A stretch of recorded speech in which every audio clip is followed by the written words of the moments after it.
예, 오늘 하나님께서 주신 말씀은 베드로전서 1장 22절에서 2장 10절입니다. 예, 오늘 말씀에 인해서 하나님의 놀라운 은혜가 있기를 간절히 바랍니다. 예, 오늘 말씀 가운데서 많은 사람들이 잘못 이용하는 그런 구절이 있습니다. 베드로전서 2장 10절, 9절이죠. 예, 그 말씀은 그러나 너희는 택하신 족속이요 왕 같은 제사장들이요 거룩한 나라요. 네, 참 듣기도 좋고 좋죠. 예, 참 좋습니다. 근데 이거를 잘못 이용하는, 잘못 사용하는 그런 내용을 제가 한번 들은 적이 있어요. 목사만 하나님의 종이냐 하는 그런 도전을 받는 그럴 때 어떤 여자 집사님께서 그렇게 얘기를 하더라고요. 우리도 왕 같은 제사장이라 이렇게 얘기를 합니다. 예, 여기에서 몇 가지 오해가 있는 것 같아요. 먼저 첫 번째는 목사는 제사장직이 아닙니다. 목사직과 제사장직은 다른 직분이라는 것을 먼저 말씀을 드리고 시작하고요. 이 내용은 왕 같은 제사장이라는 것은 목사도 포함하고 모든 성도들 다 포함해서 우리가 다 그렇게 그런 존재라는 그런 뜻이죠. 그래서 제사장직이라는 것과 목사직이랑은 혼돈시키면 안 된다는 생각이 제 생각이고요. 거기에서 나오는 오해가 있지 않기를 간절히 바랍니다. 그러면 오늘 말씀은 도대체 어디에서 나오는 컨텍스트에서 나오느냐? 무엇을 중요하게 여기에서 나오는 말씀에서 제일 가장 키포인트는 뭐냐 하면 예수 그리스도가 우리의 구세주고 예수 그리스도가 우리의 삶의 기초가 돼야 된다는 거죠. 그래서 그것을 표현할 때 우리의 돌이라고 그러죠. 산돌이라고 이렇게 표현하고 있어요. 그래서 4절 보겠습니다. 사람들에게 버림받았으나 하나님께는 택하심을 입은 보배로운 산돌이신 예수께 나가라.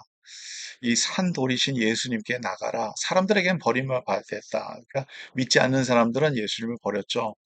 그러나 하나님에게는 택하심을 받았고 보배로운 산돌이 됐다. 그래서 5절 보겠습니다. 너희도 산돌같이 신령한 집으로 세워지고, 그러니까 예수 그리스도의 교회가 예수 그리스도 중심으로서 신령한 집으로 세워져야 된다는 거죠.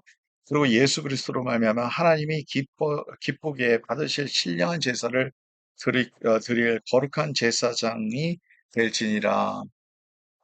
여기에서는 우리가 그리스도로 말미암아 기뻐하실 거, 하나님께서 기뻐하시는 그 제사를 받았는데 이 제사가 어디에서 일어나냐? 우리의 삶 가운데서, 예배의 삶 가운데서 이루어진다는 거죠.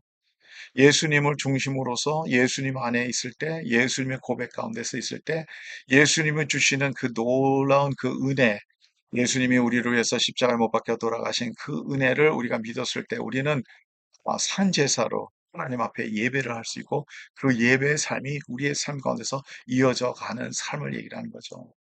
그래서 우리가 이제 드리는 제사는 이 산제사가 되는 것이죠. 예, 이제는 죽어 있는 제사가 아니라 산 제사가 되는데 예수 그리스도가 바로 우리의 제사가 되고 예수 그리스도의 중심으로 예배가 드려지고 하나님과 우리의 관계 안에서 인터랙션이 있고 이 영적인 그 인터랙션이 성령의 역사가 있다는 거죠. 여러분, 그래서 우리가 하나님 앞에 나와서 예배할 때 얼마나 기쁩니까? 우리의 마음이 얼마나 기쁩니까?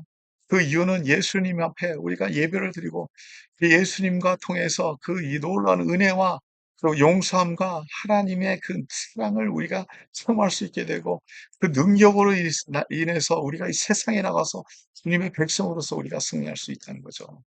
예수 그리스도가 우리의 삶의 기초가 되셨을 때, 우리의 삶의 이 삶의 이 산돌이 되실 때 이 모든 것이 가능합니다. 6절 보시기 바랍니다. 성경에 기록되었다. 보라, 내가 보배로운 모퉁이 돌을 기원해 두나니 그를 믿는 자는 부끄러움을 당하지 아니하리라. 예수 그리스도가 우리의 모퉁이 돌이 되시는데 키원해 뒀다는 거죠. 예루살렘 성전 중심에서 들었다는 거죠. 그래서 그를 믿는 자는 부끄러움을 당하지 아니한다. 예수 그리스도 안에서 부끄러움이 없다는 거죠. 진짜 말씀 보겠습니다. 그러므로 믿는 너에게는 보배이나 우리에게는 예수님이 보배입니다. 믿지 아니하는 자에게는 건축자들이 버린 그 돌이 모퉁이 머릿돌이 되고 건축자들이 버린다. 믿지 않는 사람들은 건축자들이 버린 그 돌이 되다. 건축자들은 예전에 있었던 지도자들을 얘기를 하는 거죠.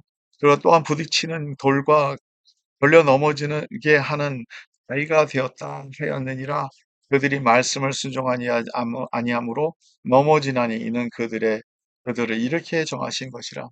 그들은 말씀을 순종하지 아니함으로써 이 돌에서 넘어진다는 거죠. 예수 그리스도가 중심이 되신데 예수 그리스도의 말씀 안에서 이 많은 신앙인들이요. 말씀을 그냥 대충대충 순종하려고 그래요. 그냥 그냥 상황이 안 되면 순종 안 할 수도 있지. 그런 사고 갖고 사는 크리스천들이 많습니다. 근데 그거는 진정한 예수 그리스도를 마음의 중심으로 모시는 사람들이 아니죠. 마음의 중심으로 모시는 사람들은 그렇게 생각할 수가 없죠. 말씀에 순종하는 삶이 되는 거죠. 예수 그리스도가 나를 위해서 십자가 못 박혀 돌아가셨는데 이 예수 중심 안에서 살 때만 우리에게 놀라운 은혜가 있는 것이죠.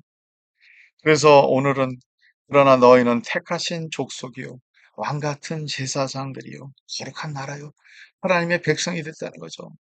하나님께서 이 왕 같은 제사장으로 우리를 이제는 하나님과의 교통함을 있게 예수 그리스도로 인해서 십자가 못 박혀 돌아가신 예수님으로 인해서 우리가 용서함을 받을 수 있는 거예요. 우리가 직접 하나님 앞에 나와서 기도도 할 수 있는 거예요. 그래서 하나님의 은혜를 받고 하나님의 백성이 돼서 살아가는 것이 얼마나 아름답습니까? 오늘 말씀은 우리의 마음이 뜨거워지죠. 오늘도 이 살아계신 이 하나님을 우리가 믿으면서 그 하나님을 예배하면서 그 하나님을 예배하는 그 가운데 하나님의 놀라운 은혜와 복을 누리며 그 세상에 나가서 하나님의 능력으로서 승리하는 우리의 삶이 될 수 있다는 것을 오늘 말씀은 우리에게 증거하고 있습니다. 저 여러분들이 오늘 말씀을 해서 예수님을 중심으로서 그 예수님의 말씀의 중심으로서 주님께서 기뻐하시는 예배의 중심으로서 우리가 승리하는 하루가 되기를 간절히 바랍니다. 하나님 감사합니다. 예수님께서는 사람 믿지 않는 사람들은 버린 돌이 됐지만 우리에게는 우리의 기초가 되고 살아계신 하나님을 예배하는 그 기초가 되고 하나님과의 우리가 관계가 회복돼서 하나님의 놀라운 은혜를 입을 수 있는 거룩한 하나님께서 택하신 백성이 되는 것을 우리가 감사하며 주님 앞에 나옵니다. 오늘도 예수님 중심으로서 살게 해주시고 예수님을 예배하는 삶 가운데서 승리하게 해주시고 온전히 하나님만 바라보며 살아가는 주의 백성들이 될 수 있도록 도와주시옵소서. 예수 그리스도의 이름으로 기도 드립니다. 아멘. 예, 오늘도 주님 안에서 승리하는 하루가 되기를 간절히 바랍니다.